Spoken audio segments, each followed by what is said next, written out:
शंकराचार्य के शिष्य रहे जगत गुरु शंकराचार्य निश्चलानंद ने कहा कि नरेंद्र मोदी, यानी आप जानते ही हैं किस वर्ग वर्ण के हैं नरेंद्र मोदी, ब्राह्मण तो नहीं है, क्षत्रिय तो नहीं है। तो जगत गुरु निश्चलानंद के मुताबिक अगर नरेंद्र मोदी राम मंदिर में एंटर करता है और अगर रामलला की मूर्ति छूता है तो धर्म, मंदिर और रामलला की मूर्ति भ्रष्ट हो जाए। तो अल्लाह की पूजा करता है, इबादत करता है, हिंदू देवी देवता की पूजा इबादत करता है, लेकिन ये कार सेवक, संघी, बजरंगी और विश्व हिंदू परिषद वाले ना सिर्फ मोदी की पर बाबरी मस्जिद की पूजा घर में बैठे इस समय कर रहे। ऐसा खुलासा हुआ है जिसकी वजह से यह साबित होता है कि कार सेवकों, राम भक्तों, राम सेवकों जिन्होंने ये घिनौना काम किया मस्जिद शहीद करने का, उनकी एक गलती से आज पूरा भारत, पूरा इंडिया, पूरा हिंदुस्तान जो है वो बाबरिस्तान बन चुका है। ग्वालियर ने, जनसंघ की प्रणेता ने आश्वासन दिया था पीवी नरसिम्हा राव को कि ऐसा कुछ नहीं होगा जिससे आपको परेशानी हो, लेकिन वो सिंधिया खानदान तो है ही धोखेबाज। अंग्रेजों के जमाने में देश से धोखा किया था। आप उस समय के वो शंकराचार्य थे और उन्होंने घोषित कर दिया था कि दूसरे वर्ग और वर्ण के लोग जो अब अंदर आए हैं तो काशी विश्वनाथ का मंदिर भ्रष्ट हो गया है।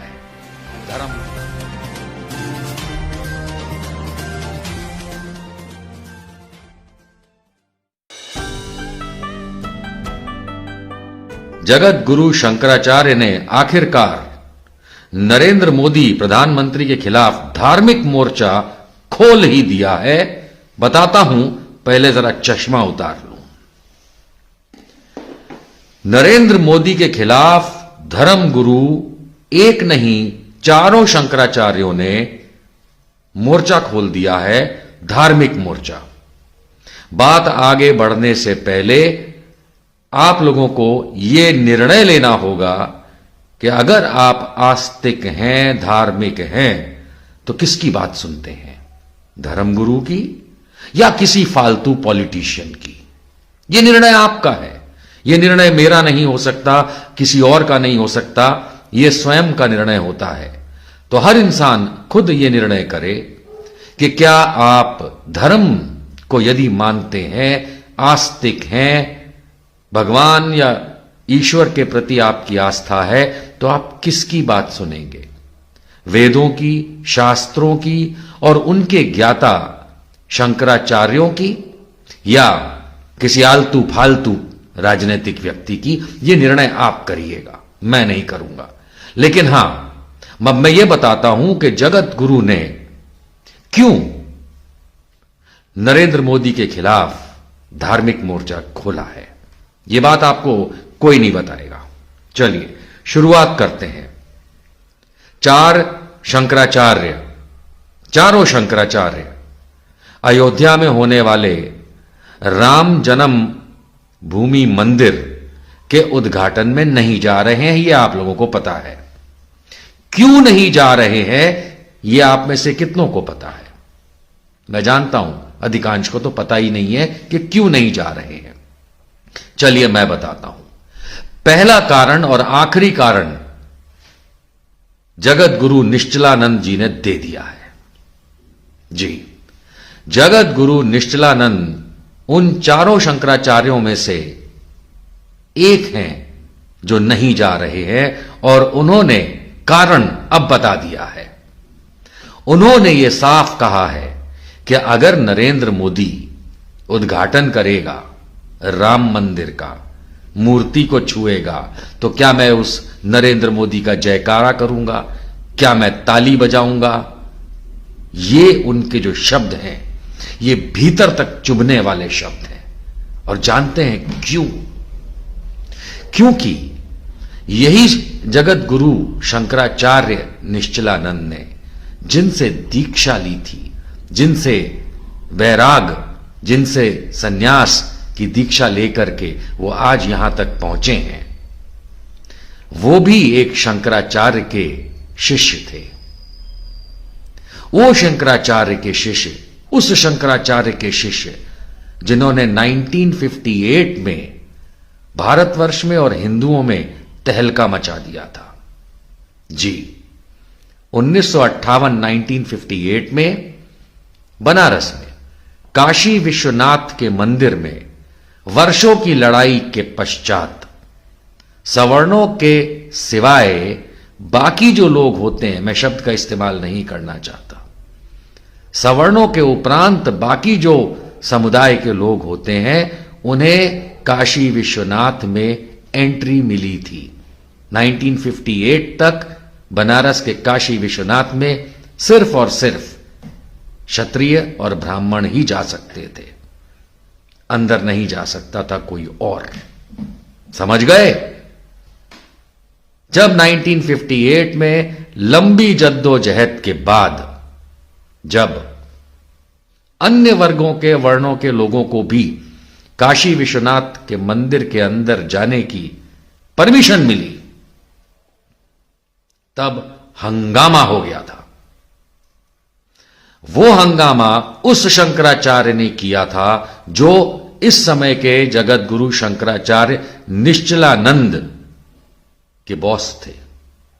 उस समय के वो शंकराचार्य थे और उन्होंने घोषित कर दिया था कि दूसरे वर्ग और वर्ण के लोग जो अब अंदर आए हैं, तो काशी विश्वनाथ का मंदिर भ्रष्ट हो गया है, धर्म भ्रष्ट हो गया है। और ये बात के बाद पूरे काशी विश्वनाथ के मंदिर को दोबारा गंगा जल से, मंत्रों से, हवन से शुद्धिकरण किया गया। समझे? तो अब उसी शंकराचार्य के शिष्य रहे जगत गुरु शंकराचार्य निश्चलानंद ने कहा कि नरेंद्र मोदी, यानी आप जानते ही हैं किस वर्ग वर्ण के हैं नरेंद्र मोदी, ब्राह्मण तो नहीं है, क्षत्रिय तो नहीं है। तो जगत गुरु निश्चलानंद के मुताबिक अगर नरेंद्र मोदी राम मंदिर में एंटर करता है और अगर रामलला की मूर्ति छूता है, तो धर्म, मंदिर और रामलला की मूर्ति भ्रष्ट हो जाएगी। इसलिए कोई भी शंकराचार्य वहां जाके ताली बजाने और जयकारा करने के लिए नहीं राजी है। यह है पहली बात। अब आते हैं उस बात पे जिसको सुनने के लिए बहुत से लोग बेताब हैं। तो मैंने कहा कि कार सेवकों और राम सेवकों की वजह से हिंदुस्तान बाबरिस्तान पहले से ही बन चुका है, 1992 में ही बन गया। सुन के धक्का लगेगा, जरा दिल थाम के बैठना। वहां जाने से पहले एक बात और बता देता हूं। बहुत से लोग ये कहते हैं कि कांग्रेस की सरकार ने, पीवी नरसिम्हा राव प्रधानमंत्री थे, 1992 में 6 दिसंबर को सुबह 11:45 जब बाबरी मस्जिद को शहीद करना शुरू किया गया, से लेकर दोपहर 1 सवा 1 बजे तक पूरा काम तमाम कर दिया गया। तो बहुत से लोग पीवी नरसिम्हा राव उस समय के प्रधानमंत्री देश के, कांग्रेस के ही थे, तो देश के कुछ जिम्मेदार मानते हैं कि उन्होंने फौज क्यों नहीं लगाई, फलाना क्यों नहीं लगाया। मैं आपको एक छोटी सी बात बता दूं, इस बात को जहन में बांध लीजिएगा। पीवी नरसिम्हा राव की गलती थी, लेकिन वैसी नहीं जैसा आप मानते हैं। 6 दिसंबर 1992 के लिए विश्व हिंदू परिषद ने परमिशन मांगी थी सांकेतिक कार सेवा के लिए, लेकिन एक षड्यंत्र के चलते अटल बिहारी वाजपेयी, अडवाणी और मुरली मनोहर जोशी, उमा भारती जैसे लोगों ने, यहां तक कि नरेंद्र मोदी जैसे लोगों ने मिलकर के वहां पे एक षड्यंत्र के चलते बाबरी मस्जिद को शहीद किया। लेकिन आप पूछेंगे तो इसमें पीवी नरसिम्हा राव ने रोका क्यों नहीं? 6 दिसंबर से पहले जब वो रथ यात्रा अडवाणी वाली चल रही थी, तब पीवी नरसिम्हा राव को बहुत से लोगों ने कहा था कि भाई आर्मी लगा दीजिए, क्योंकि मामला सुप्रीम कोर्ट तक में गया था उस समय। और तत्कालीन उत्तर प्रदेश के मुख्यमंत्री जो उस समय थे दिसंबर 1992 में, वो थे कल्याण सिंह, जो अब नहीं रहे, भारतीय जनता पार्टी के थे। उन्होंने खुद ने हलफनामा सुप्रीम कोर्ट में दिया था कि ऐसा कुछ नहीं होने देंगे जिससे प्रॉब्लम हो। हम जानते हैं कि इसके बाद उनकी सरकार इसी वजह से रेजिग्नेशन हुआ था। उत्तर प्रदेश पुलिस ने पूरा चाक चौबंद बंदोबस्त किया था कि ऐसा नहीं होने देंगे, गारंटी ली थी। दोनों ही एक राज्य सरकार के पहलू होते हैं। लेकिन पीवी नरसिम्हा राव ने क्या किया था, तो 6 दिसंबर से कुछ दिन पहले एक आधिकारिक मीटिंग में, एक फोरम की मीटिंग में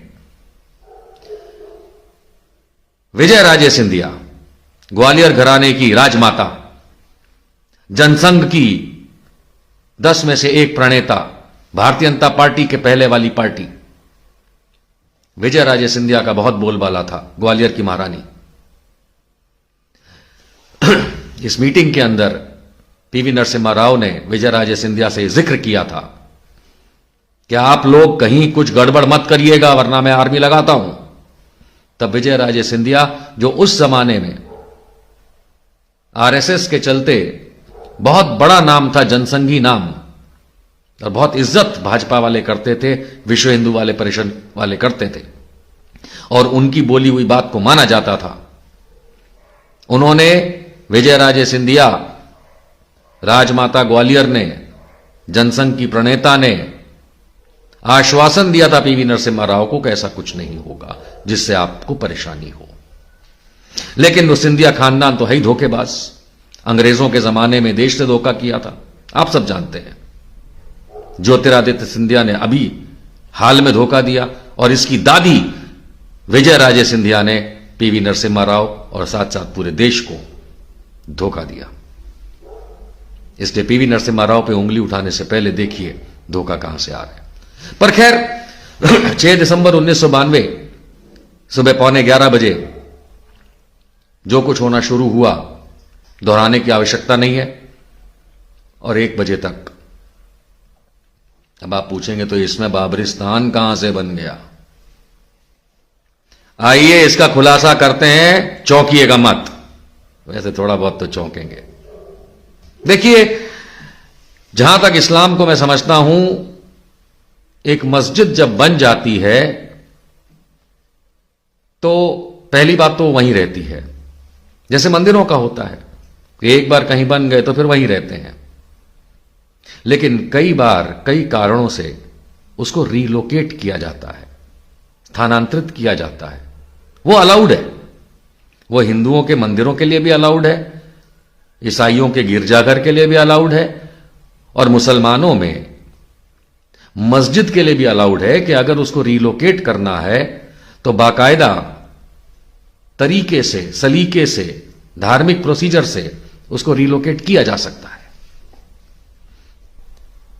मुझे अच्छे से याद है कि 1992 के इस घिनौने अपराध जो कि भारतीय जनता पार्टी, वीएचपी और बजरंग दल वालों ने, आरएसएस वालों ने किया, इसके बाद मामला कोर्ट में चला, क्योंकि वो सब होने के बाद फौरन वहां पे पैरामिलिट्री और बाकी चीज लग गई थी। बाबरिस्तान बना, उसका खुलासा दोस्तों ये है कि जब बाबरी मस्जिद को धाराशायी किया गया, शहीद किया गया, तो स्वाभाविक सी बात है, आप लोगों ने फोटोज देखी होंगी, वो एक बहुत बड़ी बिल्डिंग थी।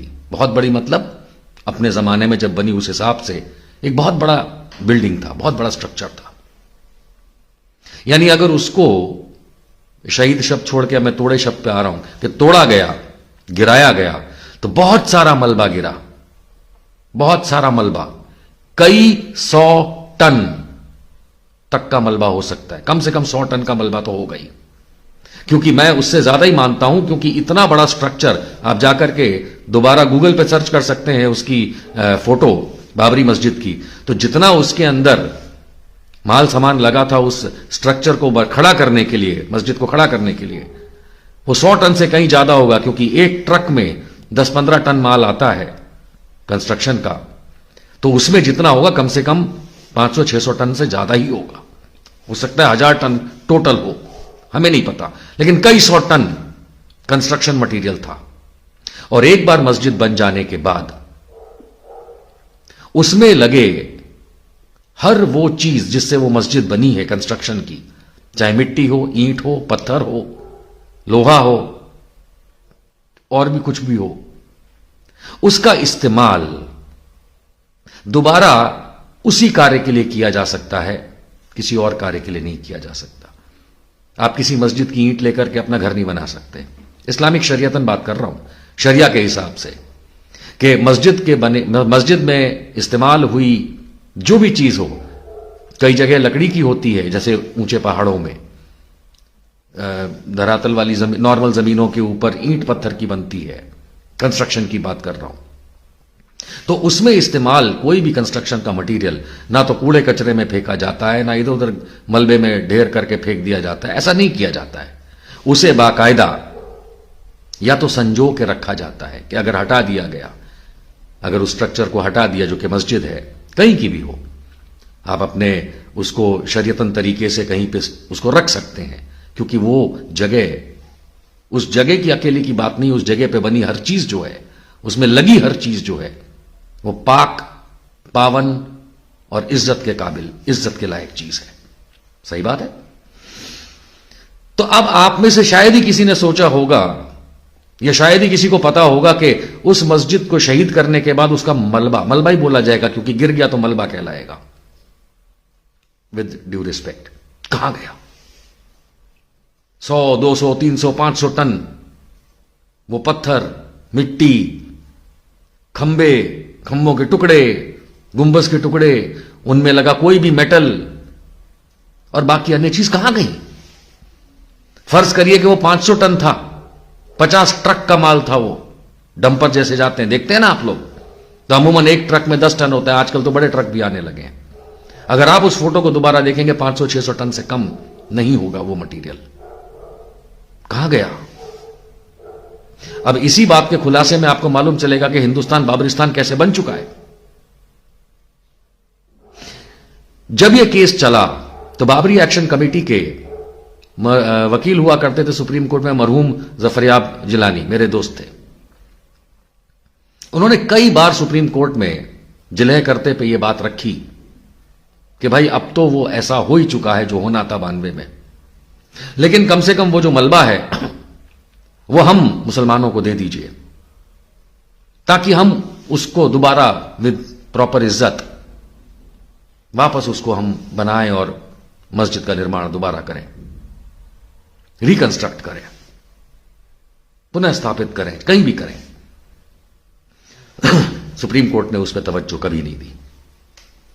जब केस का फैसला आ गया 2019 में, वो बिकाऊ रंजन गोगोई ने जिस तरह से किया सब जानते हैं, उसके बाद जब रिव्यू पिटीशन गई सुप्रीम कोर्ट में, उसमें भी यह जिक्र किया गया कि कम से कम वो पूरा मलबा तो हमें दे दीजिए, हम उसको पूरी इज्जत के साथ दोबारा पुनः स्थापित करेंगे, रिकंस्ट्रक्ट करेंगे, जहां भी करें, घर में करें, बाहर करें, किसी और जगह करें, कम से कम वो दे दीजिए, क्योंकि वो शरिया के हिसाब से कूड़े उड़े में नहीं फेंका जाना चाहिए, इधर उधर फैलाया नहीं जाना चाहिए, वो बहुत इज्जत का मटीरियल है, वो धार्मिक तौर पे इज्जत का मटीरियल है, उसका कहीं भी इज्जत उसकी खराब नहीं होनी चाहिए।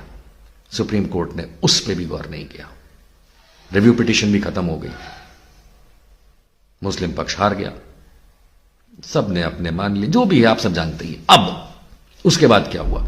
उसके बाद बाबरी एक्शन कमेटी मुस्लिम पक्ष ने राम जन्मभूमि न्यास, उस पक्ष को जिसको सौंपा गया था कि यहां मंदिर बनेगा, उनको लिखा, पत्र लिखा, पत्र की कॉपी है मेरे पास।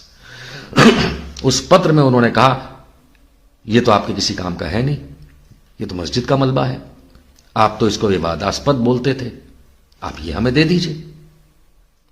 उन्होंने कोई जवाब नहीं दिया। बरसों बीत गए। हाल में एक ऐसा खुलासा हुआ है जिसकी वजह से यह साबित होता है कि कार सेवकों, राम भक्तों, राम सेवकों जिन्होंने ये घिनौना काम किया मस्जिद शहीद करने का, उनकी एक गलती से आज पूरा भारत, पूरा इंडिया, पूरा हिंदुस्तान जो है वो बाबरिस्तान बन चुका है। क्योंकि जब चंपत राय से पूछा गया, चंपत राय कौन है, तो इस समय जो राम मंदिर बन रहा है, वो जो न्यास है, वो जो पूरे क्षेत्र का इंचार्ज है, ये जो बनने वाली जगह है उसका, उनके वो इंचार्ज हैं चंपत राय। जब उनसे पूछा गया इंटरव्यू में तो वो कहते हैं हमें नहीं पता कहां गया, बहुत पुरानी बात है, हमने तवज्जो नहीं दी, हमने ध्यान ही नहीं दिया इस पे, पता ही नहीं कहां है, अब तो पता ही नहीं कहां है। उसी में उसी न्यास के एक वरिष्ठ सदस्य हैं, महंत भी हैं, नाम लेना उचित है नहीं है, चलो ले लेते हैं, कमल नयन दास। कमल नयन दास जो इसी राम मंदिर जो बन रहा है, इसकी जो न्यास है, इसकी जो ट्रस्ट है, इसके वरिष्ठ सदस्य हैं। जब इनसे पूछा गया कि वो मलबा कहां है, हमें दे दीजिए मुस्लिम पक्ष को, तब इसी राम जन्मभूमि मंदिर बनाने वाली ट्रस्ट कमिटी जो है, न्यास जो है, उसके वरिष्ठ सदस्य स्वामी कमल नयन दास ने कहा कि जब 6 दिसंबर 1992 को बाबरी मस्जिद गिराई गई, उनके शब्द, तो जितने भी हजारों कार सेवक आए थे, वो उस मलबे के टुकड़ों और मिट्टी को लेके प्रसाद स्वरूप, समझिए, प्रसाद स्वरूप अपने अपने घर ले गए ताकि उसकी पूजा की जाए। किसकी पूजा की जाए? मस्जिद के अंशों की, अंश, मस्जिद के अंश हैं वो, चाहे मिट्टी हो, चाहे पत्थर हो, चाहे ईंट हो,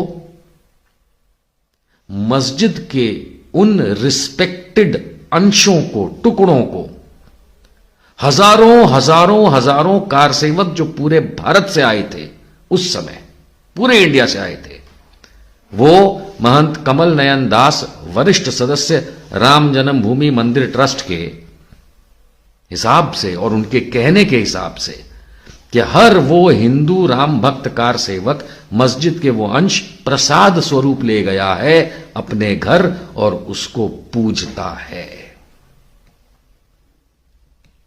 राम सेवकों ने, कार सेवकों ने तो मस्जिद को अपने घर में बसा रखा है, और ये राम सेवक, कार सेवक पूरे देश से आए थे, तो पूरे देश में, हर शहर में, हर डिस्ट्रिक्ट में आज बाबरी मस्जिद है,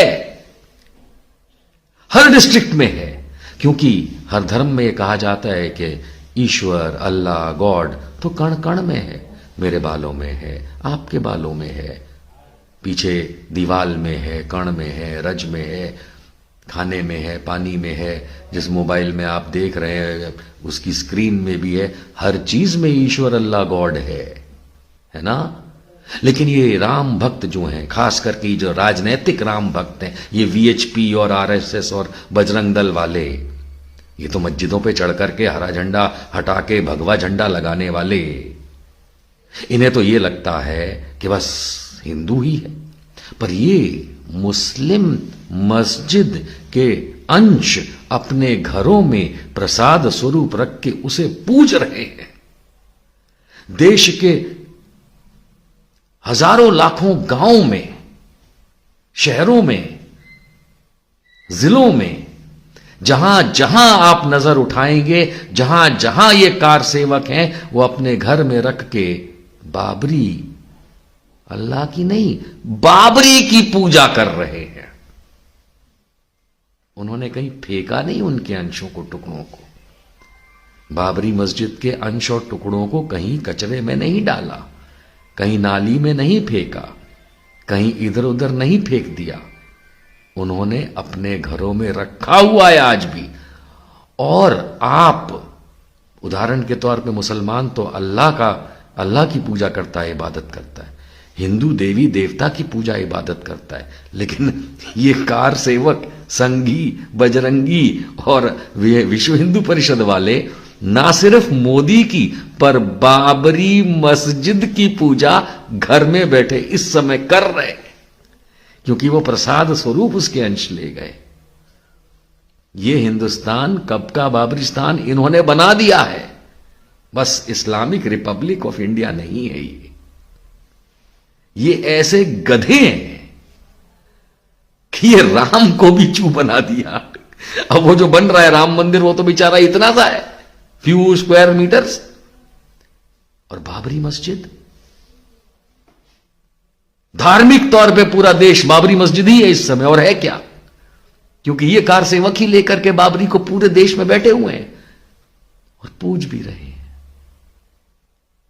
तो मोदी जी की भाषा में मैं कहूंगा, रोना बंद करो, आवाज आ रही है मेरे तक। ये देश को तो मुस्लिम देश बना दिया राम सेवकों ने और कार सेवकों ने। राम मंदिर बन रहा है इतना छोटा सा, और पूरा देश है बाबरिस्तान। तो बाबरी कहां है, कहां है बाबरी? इस भारत, इस इंडिया और इस हिंदुस्तान के कण कण में बाबरी है। और उसको सबसे ज्यादा, अल्लाह और ईश्वर से भी ज्यादा, ये कार सेवक, हिंदू, राम भक्त, खास करके बजरंग दल, विश्व हिंदू परिषद संघ वाले, आरएसएस, बीजेपी वाले, ये अपने घर में पूज रहे हैं। इतना तो मुसलमानों ने बाबरी के ऊपर नहीं ध्यान दिया जितना ये उसको भगवान मान के बैठे। जय अल्लाह।